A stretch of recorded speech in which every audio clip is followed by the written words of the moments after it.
Good afternoon, everyone. Welcome to a Monday Nutmeg Sports on the HAN Network. Back for another week, and it's over with Donald Eng. I'm Rob Adams. A moment of silence for the 2015-16 high school sports season because, as I said, it is over. We are done. On the other hand, only 13 weeks till football season. And let's not get rid of those 13 weeks too quickly, as a matter of fact, because I know everyone wants to have a great summer, as do we. At least I think Don does. I know I do. So, but you know, we have rounded out of the championship weekend. I thought there were a lot of compelling games. I know softball was one shutout after another. That's not necessarily a bad thing. Sometimes it's a 1-0 game, which is good drama. But baseball was particularly good. Lacrosse, granted, not a lot of great games in there, but some good volleyball thrown in as well. It was a good weekend to say goodbye to a great high school year. It really was. I mean, on the baseball side, you had a couple of one-run games, and Amity by 1 over Ward. The Notre Dame East Lyme game went into extra innings. On the softball side, yes, all 4 games were shutouts, but they were 2-0, 1-0, 2-0, and then Cheshire 5-0 over Amity. So compelling, competitive games all around, and that at least on the in the bat and ball sports, and then. So just a great weekend to be a high school sports fan. So let's start with saying congratulations to those softball teams. Outstanding by all of them. And again, as you said, Cheshire, Fitch, Seymour, Holy Cross, those are your champions, Class L, LL, LMS respectively. So congrats to each of them, but each one of them a shutout. Yeah, pitching dominated. We had seen with Fitch, Carolyn Tabor, possibly the best pitcher in the state, along with Rayanne Gefford of Seymour with the 1-0 shutout over Rocky Hill. Just exciting games, and a lot of the games were really, they were played at a high level. They were played very hard. You had a lot of just great plays. You had runners being caught on bases and people making great fielding plays, daring, aggressive plays with squeezes and things like that. So just really very, very fun games to watch. And as you talked about, a poll came out today to finalize the softball season, and that's fun stuff for us. It matters virtually not at all, but it is kind of fun. Fitch got the edge over Cheshire. What do you think?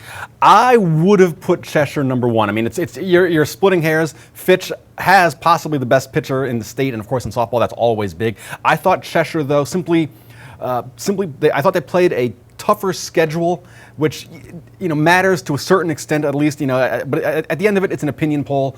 If I put those 2 teams on the field, who do I think wins? I think Cheshire, if they played 100 times, would probably win about 53 of those games. Fair enough. So you would give the edge. I would have given the edge to Cheshire if I had a poll. I mean, hard to argue with Fitch. They were number 1 all year, ended Southington's winning streak, and have the best player. I mean, that's if you're going to make that argument, I can't really disagree with it either. But at the same time, that's why it's so much fun to have polls and be able to debate them. Exactly. Now, that's why it's called an opinion poll. Exactly right. We will stay away from baseball. We'll come back to baseball later in the show, but let's dive into lacrosse for a minute. Our own A.J. Simonowski was in fact out at Jonathan Law for the girls' games, and he saw 3 games in which the closest game was a 3-goal difference. I know New Canaan had to do a little extra work in the second half to get their 7-4 win over Joel Barlow, but Canton beat Somers 15-3 and Darien over Ward 12-5. 3 teams that deserve the championships that they won, and we know especially Darien and New Canaan were especially worthy of those titles. Right. I mean, New Canaan with the 7-4 win over Barlow. That game was actually competitive into the second half. Yes. It was a 1-goal game. New Canaan with a couple of late goals toward the end to pull away for the 7-4 win. But that game was really nip and tuck. I was following it along with everybody else from AJ Simonowski's tweets, and that seemed like that was really probably the best game of the weekend. I would say it probably was on the girls' side. So congratulations to obviously to all the teams who made it, to all the athletes who made it, all the athletes that take part in it, but certainly to the champions. The song "Here's to the Winners." Well, there you go. Darien, New Canaan, Canton are your 3 champions. There's Catherine Granito on your screen right now of New Canaan. We should mention Richard Brereton, by the way, the Darien pitcher, will join us in our second segment here on Nutmeg Sports, and we'll have to get to a discussion of Athletes of the Week. We got to give you a little update on that. But let's stay in lacrosse for a moment before we get to the other bookkeeping and switch over to the guys now. And I'll save L for last. New Canaan annihilated Daniel Han 13-2. Somers all over St. Joe's 14-8. But Darienne's been the team of the year. 18-3 win over Simsbury. There is no question they're the best team in Connecticut. Right. Are they the best team in New England? Probably. Are they the best team in the entire Northeast? That's where your debate will begin. That is where your debate begins. I mean, obviously, with between the Long Island powers, and then the Maryland schools down in the northern, kind of what I would call like the mid states. You also have Victor, New York, and the team up in Ontario as well. So yes. there are some teams that do have a legitimate shot at calling themselves national champs. But I think those guys are just as legit. I like their chances against any team in the country. Really, I mean, there's nothing to me to indicate. I have no reason to believe any team in the country is better than Darien is at lacrosse. I have, if there is one, I haven't seen them. To me, watching them play, I believe it was St. Anthony's that we saw them play, where they had to come back down a goal to get that win at home. That was the kind of the character win for me that put them over the top, because that was a very good Long Island team that came up to play them at Darien High School in a really top-notch game. I thought that was kind of the moment where I looked at them and said, oh no, this team is something special. 23-0 on the year. Yes, and that's always the question when you have a team that really goes through their schedule and defeats the competition as decisively as Darien did this year. The question is always, are they tough? Clearly Darien is talented and they're tough, and that makes them a tough team for anyone to beat. It's not that New Canaan isn't worthy. They are a very worthy Class M champion and an excellent victory on Saturday over Han 13-2. A talented team for sure, and a team that tried to hang with the Blue Wave each time they faced them during the year. They just did not have enough, and that's another factor for me that puts Darien that much higher. Yeah, I mean, New Canaan, and really most years that they probably would have been a top team in the state this year. They just, you happen to have the bad luck that you're in the same conference as the best team, and so that's the way it goes. But New Canaan definitely a deserving Class M champ. For St. Joseph, they made it to the championship game as the 18th seed, and they are the lowest seed to ever reach a boys lacrosse final. So congrats to the cadets on that. In that regard, they just came up against a team that, seemed to want it a little bit more in Somers. Yeah, Somers was a team we really didn't know too much about. I mean, St. Joseph had a play-in to get into the tournament. They had to play Montville as the 15-18 game. Their reward for that was number 2 Old Lyme. And then after they beat Old Lyme, I kind of thought that they would roll to the Class S championship. Wasn't quite meant to be, though. Somers with a 14-8 win at McMahon. So there you go on Class S, and that wraps up that. Didn't quite get the sweep in the FCAC that we thought we might get. Came close, but not quite. Same on the girls' side as well, as we said. And you begin to think now about the players that you're saying goodbye to in all these sports, of course. But you saw the picture of a Catherine Granito, a Mark Ivanchek now who's moving on, a Drew Morris who's the players that are growing up right in front of our eyes, whether they have another year left here or they're moving on to college. We're watching some special things. We really are, and it's fun to watch as they go on to college. You get to watch them play. Particularly, a lot of them are playing at a pretty high level as far in lacrosse at some of these Division I schools they're going to. One of the great mysteries of doing this kind of work is that we get older every year, but the kids stay 17. It's just kind of a weird thing to experience.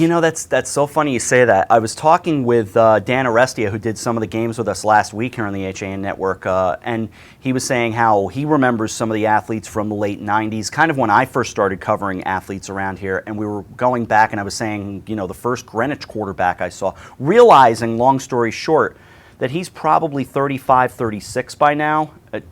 Just kind of makes you feel, the first reality. I know. When I had my when I moved out of my parents' house and I finally splurged. I bought myself season tickets to go see the New Haven Ravens back when they were. That's how long ago that was. That's right. That was the year Todd Helton was playing in AA, and he is now retired. So that's yep. That's I know the feeling. So there you go from lacrosse. Very quickly, just to get through everyone here, because we want to make sure we mention everyone as we roll along here. In golf, your champions were Simsbury, Joel Barlow, Killingly, Portland, and the girls' champion was Greenwich, so congratulations to each of them. As for outdoor track, it was Wethersfield in the open, Danbury in double L, Wethersfield in L, It was Windsor in the rare Class Double M, Northwest Catholic in M, and Bloomfield in S. You don't hear double M too often anymore. Those were the boys. The girls, Bloomfield the Open champion with Ridgefield in double L, Windsor in L, Avon in double M, Tolland in M, and Bloomfield in Class S. We told you the softball champions. From tennis, it was Staples and Greenwich in double L with New Canaan Weston and East Catholic down the line. Co-champs. Yeah.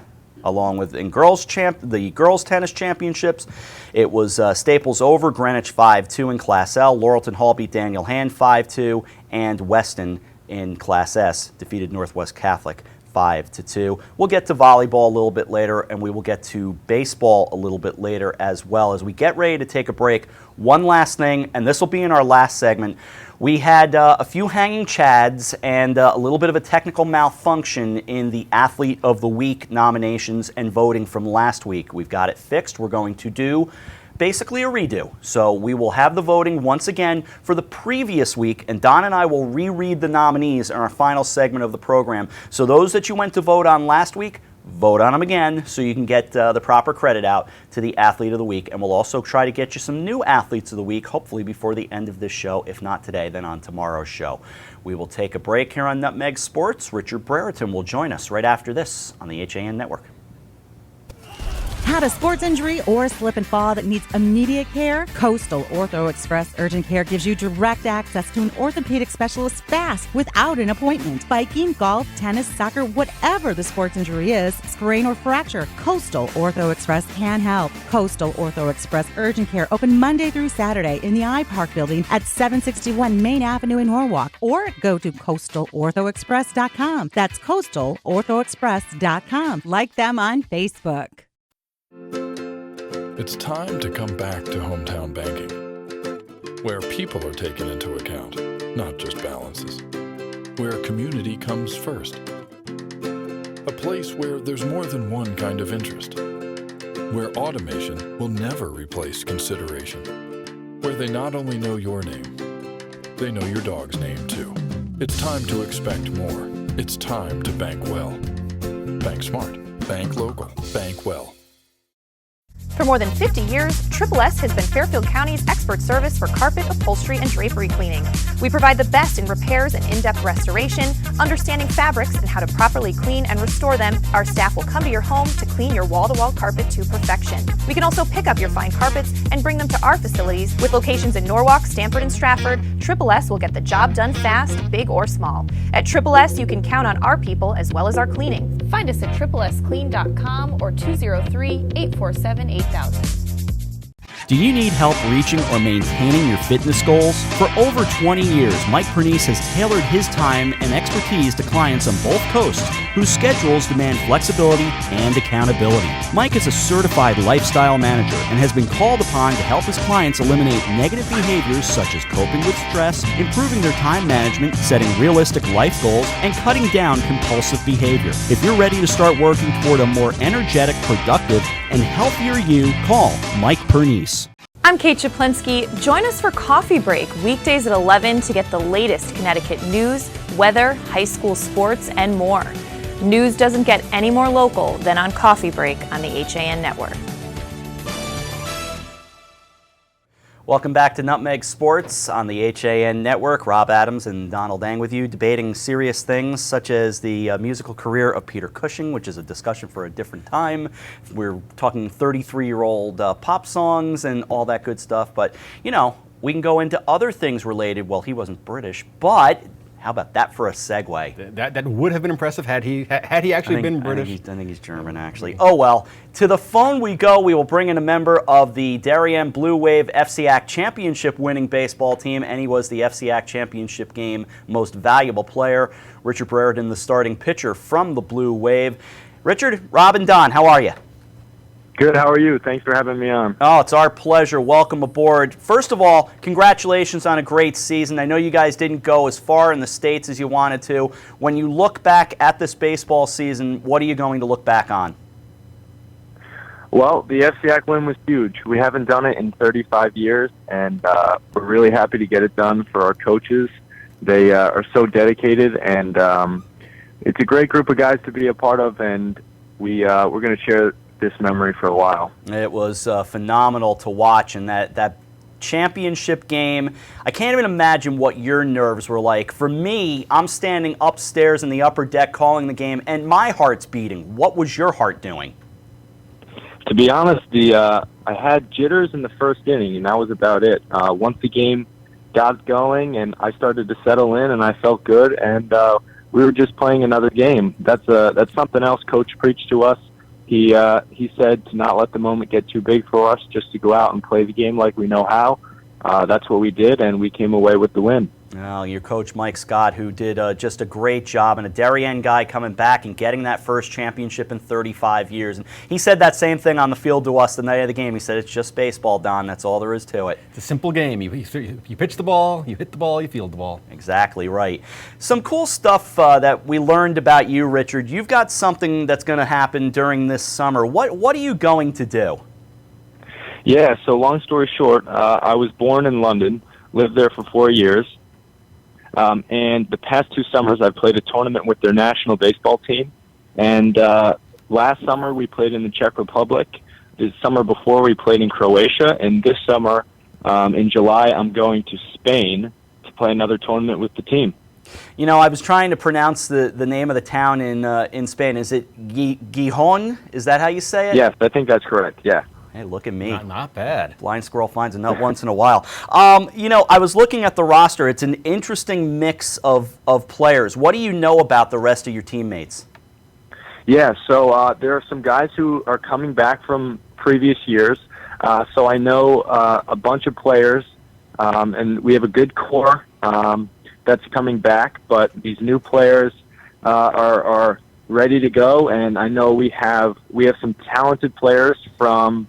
A couple of talented players from the U.S. And one from Australia who are also coming to help play with us and gonna join us there. And just to give you an idea, folks, some of Richard's teammates will be the aforementioned John Hall Walsh, a pitcher and first baseman from the Belmont Baseball Club of New South Wales, Australia. Then you've got the fascinating Matt Moran, an infielder and pitcher from the Bolton Robots of Doom. I love that name. That is a fantastic name. That's... I kind of sounds like a BattleBots team, but apparently they play baseball too. And then a bunch of players from the London Mets as well. And I know from, you know, I was over there a few times now. We're talking almost 20 years ago, Richard. But, you know, I know there's a little bit of a baseball culture in the UK. What do you know about it in terms of baseball's interest in England and around the United Kingdom? Sure, yeah, it's growing. When you think of the UK, baseball might not be the first thing that comes to mind. In fact, it rarely ever is, but it's growing, and there are some great players over there. And in a few years, I'm sure we're gonna continue to hear about British baseball. It's on the rise, and it's going to keep growing. So, Rich, one thing that Rob and I were talking about was when you had mentioned that you were born in London. So so Rob and I were actually talking about your British cred there. What is your favorite Premiership team? Oh, to be honest, I'm not even a big soccer fan. I moved when I was so young that that I don't really have an affiliation. I guess where I'm from, though, Man U was the team. There you go. Interesting. Okay. Man U. I mean, Man U's been described as the English version of the Yankees. I'm okay with that. Yeah, they really are. They are pretty popular. Are you a pro baseball fan, Richard? Just to kind of throw that out. I am. Yankees, big Yankee Mets, fan. See, this is my guy right here. But his teammates are all from the London Mets. That's true, but they could be from the London Silly Nannies. It doesn't matter. He's a Yankees fan. That's the important thing. In terms of the UK, how often do you get back? Do you ever go back? Yeah, we try to make a trip every few years. We still have some good friends over there that still live there. But with this, with the baseball opportunity the past few years, we've been able to go the past 2 summers, which is really nice. Now, what's this tournament that you're participating in? Can you explain a little bit about it? Is it like a 19 and under national team? What's the kind of the play here? Sure, yeah. So we're the junior national team. There's also a senior national team, but those are for the older guys. This is a 19U tournament team. Yeah, that's correct. And we're playing in what's called the European Championships. So in the tournament, are teams like Italy, Lithuania, the Netherlands, Sweden, Germany, Russia, Spain. We play Germany, Sweden, France, and Italy. Those are our 4 games, and then depending on how we do, that determines kind of the playoff bracket, and we'll have a winner in the European Championships, and hopefully we can do it. I was gonna say, so it's like there's pool play. It's almost like a baseball World Cup type of tournament format.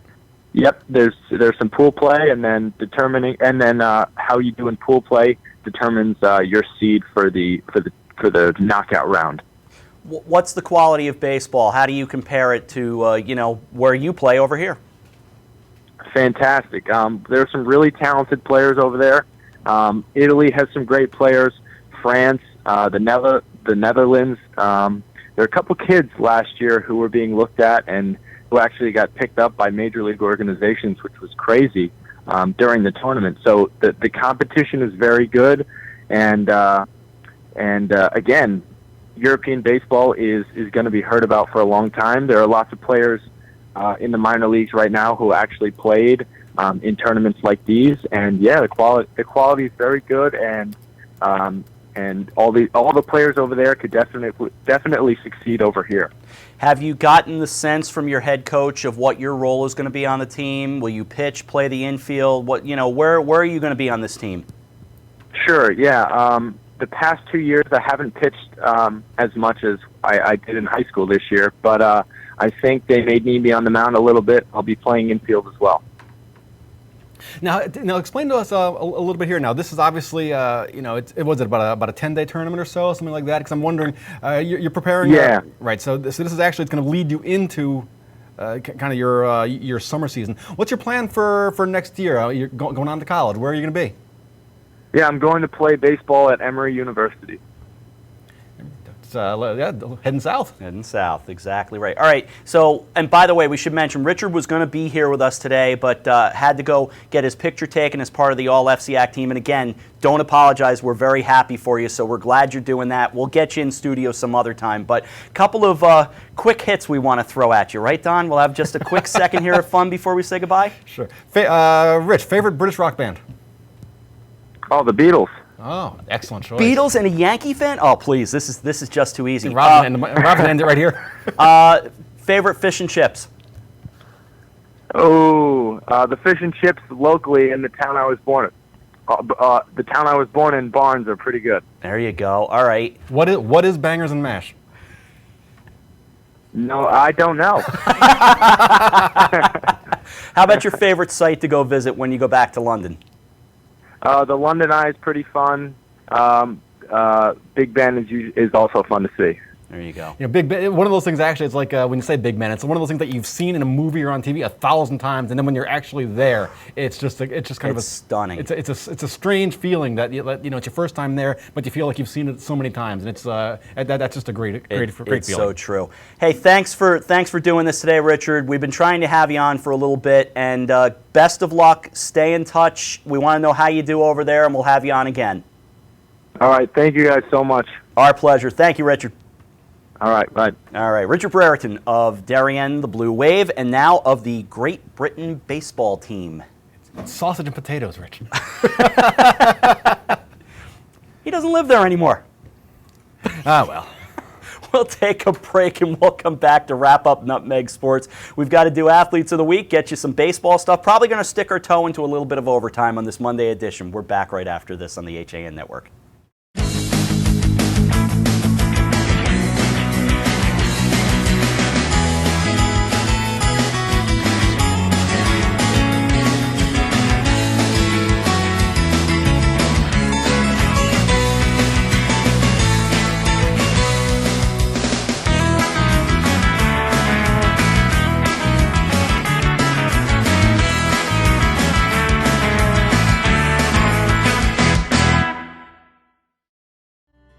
I really wanted something that felt like a home. Coming from a big house, I wanted the feel of a home as opposed to a condo.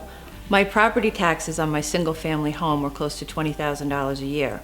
Now that I've downsized and I'm in a townhome, and because of the condo tax laws, my fees have gone from $20,000 down to about $5,300 with the star exemption.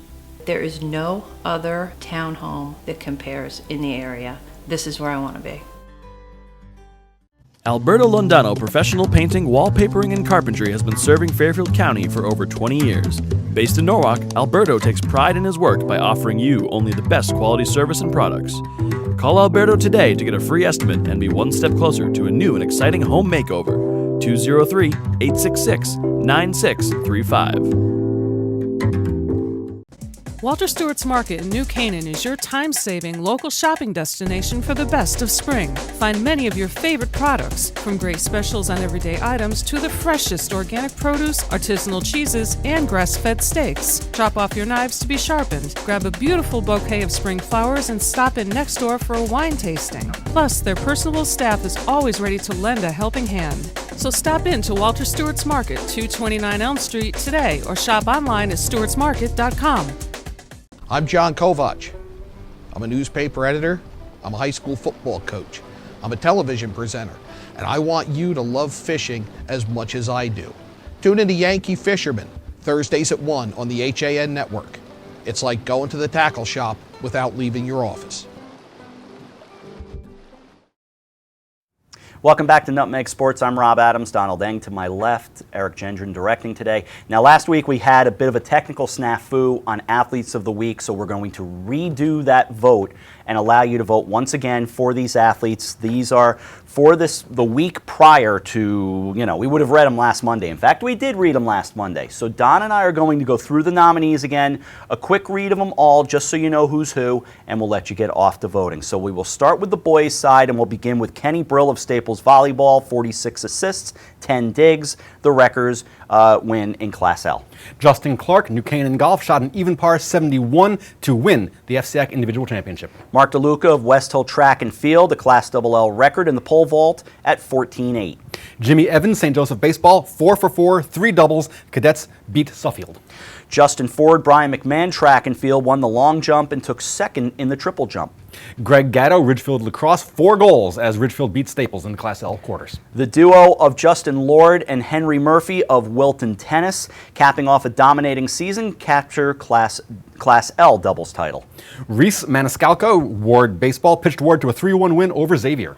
Chris O'Brien of Trumbull Baseball went through 9 innings, 3-hit ball. The Eagles beat Norwalk 1-0. Bobby Osborne, Darien Golf, shot 73, leading Darien to its FCAC championship. All right, so those are the boys. Now we move on to the girls' nominees, and we'll start with Sophia Barber of Darien Softball, a 2-hitter as the Blue Wave won in Class LL over Trumbull. Erica Blos, Greenwich Lacrosse, scored the game-winning goal in overtime as the Cards beat Ridgefield. Annalise Brown of Staples Golf shot a team-best 78 as the Wreckers won the FCAC championship. Kanaje Brown, Bridgeport Central Track and Field, first place in the 100 and 200 at the Class LL championships. Olivia Foster of Staples Tennis, she took she had a victory at third singles, breaking a 2-2 tie as they beat Greenwich.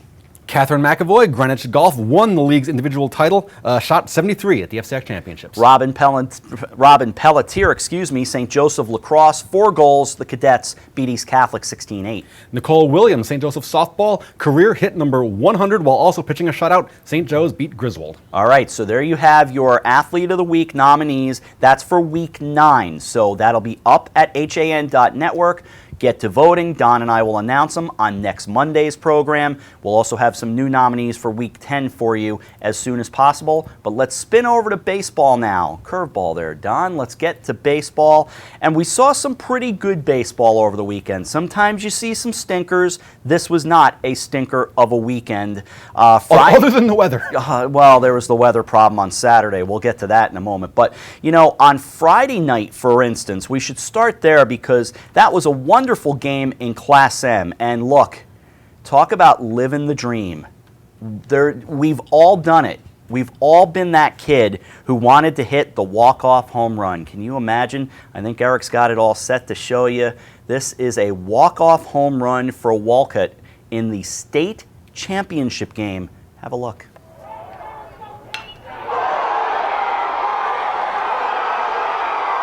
Actually, until I was on second base, and then I finally realized it was gone. But it was just a great feeling in the world.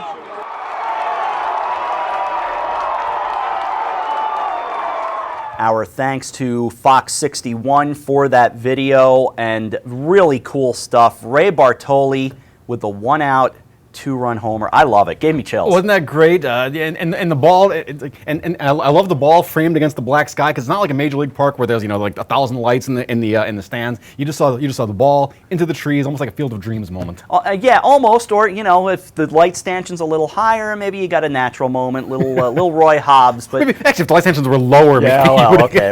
Are we sure he touched home plate? That looked like a pretty big dog pile. I was trying to be a little more dramatic with it. Okay, but anyway, he touched home plate for sure. Let's move on to Saturday. Now, Saturday was supposed to have 3 games.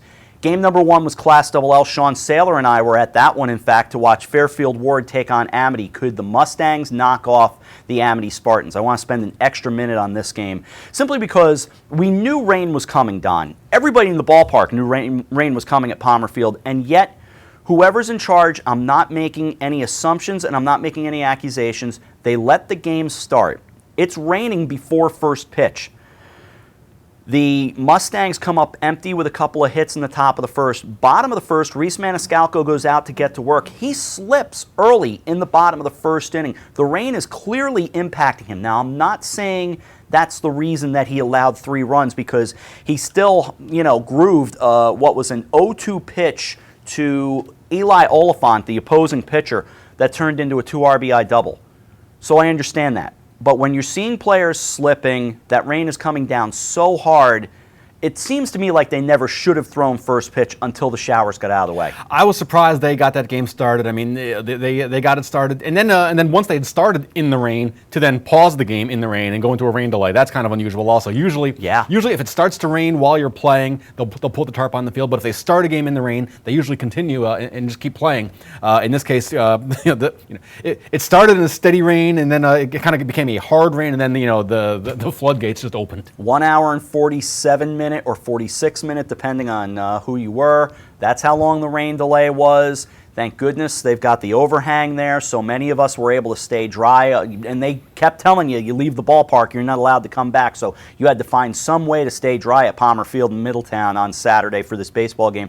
But they did come back and play, but they did also have to postpone Class L and S to Sunday, meaning this was the only game of the day. But it turned into a really good game. Some good pitching between Oliphant and Maniscalco. But we get to the 6th inning, and things get interesting there as I go back and look at the scorecard. You get a leadoff single by Bobby Lazar. Owen Behrendorf grounds into a 4-6 fielder's choice. Joey Deutsch reaches on an error. Jack Myers strikes out.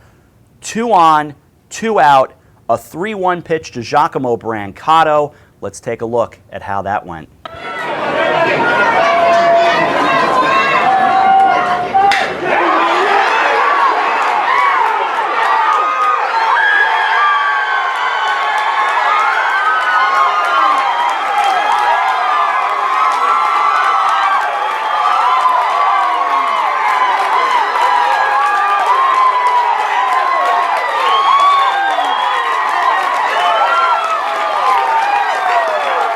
Sean Patrick Boley's video on Game Time CT, and you'd be doing yourself an absolute favor if you go and read his story about Giacomo Brancato and that home run, and just Giacomo's story in general, everything he's gone through. He doesn't necessarily like to talk about it, but that's a very strong young man right there, surviving non-Hodgkin's lymphoma, had to sit out an entire year of sports basically, and hits a game-tying 3-run homer. That's Hollywood script stuff. It is Hollywood script stuff, and I was following along with the game. When that ball left the yard, I thought to myself, there is no way Amity mentally can stay in the game. I thought that was Ward's game all the way.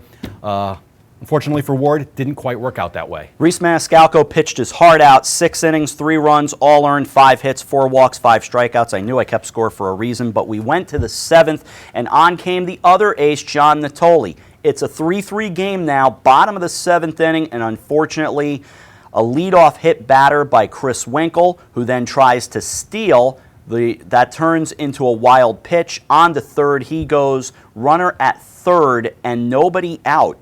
But Winkle pops out to short, so you start right there. Brian Reyna is intentionally walked. John Nolan is also intentionally walked. They get Eli Oliphant, and this is a key play. Oliphant hits a ground ball to third. Joey Deutsch, by the way, put on one of the great defensive displays I've ever seen in high school baseball. At one point in this game, he goes, and I'm not kidding, a great diving play at third to start the third, then catches a hard line drive at third from the next batter, then makes the 5-3 putout to end the inning. And then the next 2 outs are 5-3 putouts in the fourth. 5 straight putouts, all very well played by the hot corner third baseman for Fairfield Ward. He gets the ground ball here. Donnie's playing it safe. He comes home to get the run. That's what you're taught to do.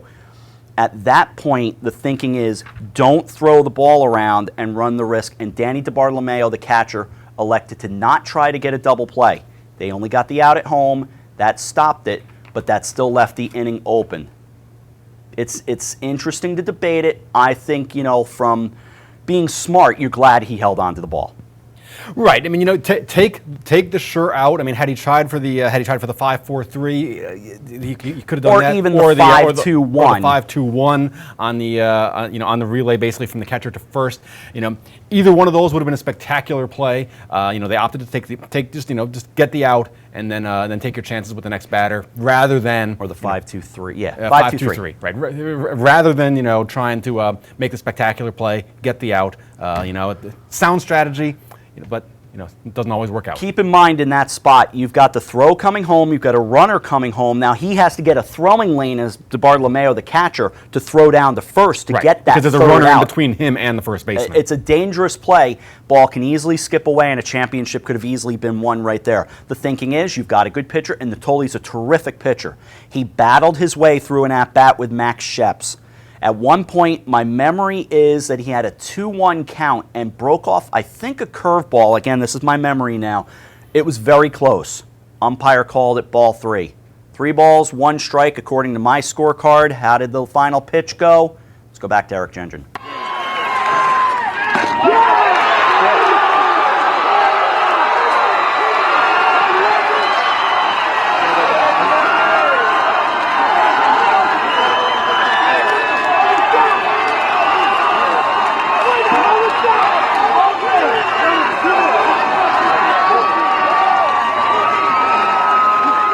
Obviously, the magnificent dog pile with the somewhat meh final pitch of the game turning into a walk-off walk. I called a walk-off walk 2 years ago. It's fun, but at the same time, you want to see it resolved on some kind. You want to see them swing the bat. You do. I'm amazed. I'm amazed no one gets hurt in these dog piles. There were some kids throwing like a Randy Savage elbow onto the pile. Now, 2 things out of that video will stick out at you if you watched it closely. Number 1, Sheps takes a few steps out of the batter's box, turns around, and joins the dog pile. 2, some of the Fairfield Ward, you could see him in that retro Chicago White Sox jersey walking off the field. The umpires, you saw the home plate umpire, his job is basically done. But the first base umpire stood at first base, arms folded, kind of glancing down at first base. Sheps had to go touch the bag in theory. We do have a tweet, though, that gives you a little more information on this rule. This is from Ray Curran, and it says, as you can read, any runner after reaching first base who leaves the baseline heading for the dugout gives up his defensive position, believing that there's basically, you can read it for yourself, Don, but basically get the job done. Yeah, I mean, I guess the wording leaves the base headed for the dugout. Right. That kind of like that qualifier kind of makes it a little bit more interesting and debatable because he clearly, at least temporarily, abandoned his effort to get to first base. He didn't go to the dugout though. He kind of went back toward home plate where his teammates were. It's a technicality. The rules are rules. In this case, a technicality. Of course, the other technicality would have been did the Ward player stay on the field? Once the last Ward player leaves the field, then or at least what crosses the baseline, then it's a moot point anyway. So just a walk-off walk, not the most climactic play in the world. Hey, but they don't care. I'm sure they'll take it. They don't care in Amity where they've won an unprecedented 4th straight state championship. So congratulations to all those players. Remarkable. That's the heart of a winner is you get the job done. That was a winnable game for Fairfield Ward, but a champion wins. They get the job done every time. 4 in a row for Amity. When the CIAC tournament starts, the Spartans don't lose. Let's go to Class L now, where Notre Dame of West Haven and East Lyme met. I believe we still have some video there from Notre Dame of West Haven beating East Lyme 5-2. It took 8 innings. Again, credit to Sean Patrick Boley and Game Time CT.